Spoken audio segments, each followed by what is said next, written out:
In 1957, a small cardboard box was found on the edge of a Philadelphia road.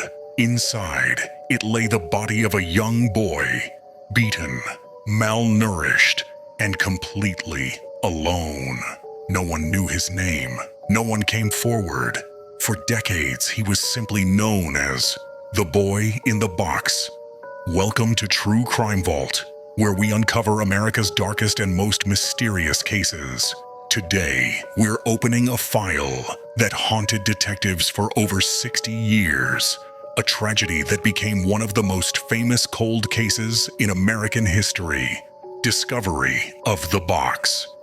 It was February 25, 1957, in Philadelphia, Pennsylvania. A young man checking his animal traps stumbled upon a small cardboard box in the brush. Along a quiet road called Susquehanna Road, inside that box was the body of a little boy, believed to be between 3 and 7 years old. He was naked, wrapped in a thin blanket, and showed clear signs of abuse, bruises, scars, and a haircut that looked freshly done. There were no clues, no witnesses, and no missing child reports that matched his description. The investigation begins. Detectives launched an enormous investigation. Thousands of flyers with the boy's face were distributed across Philadelphia and even stuffed into utility bills. Police fingerprinted him, took post-mortem photos, and even released an artist's sketch hoping someone would recognize him. But no one came forward. Weeks turned into months.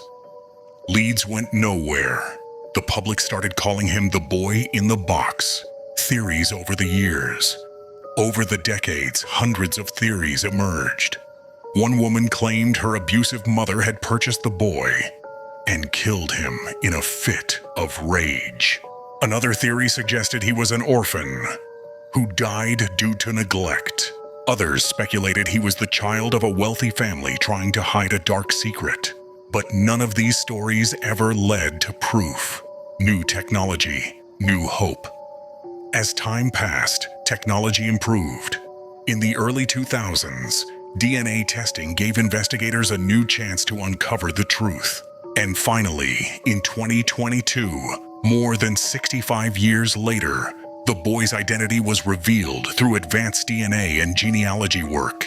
His name was Joseph Augustus Zarelli. He was 4 years old. Who was Joseph? Joseph was born in 1953 in West Philadelphia. While his identity was confirmed, the circumstances of his death remain uncertain.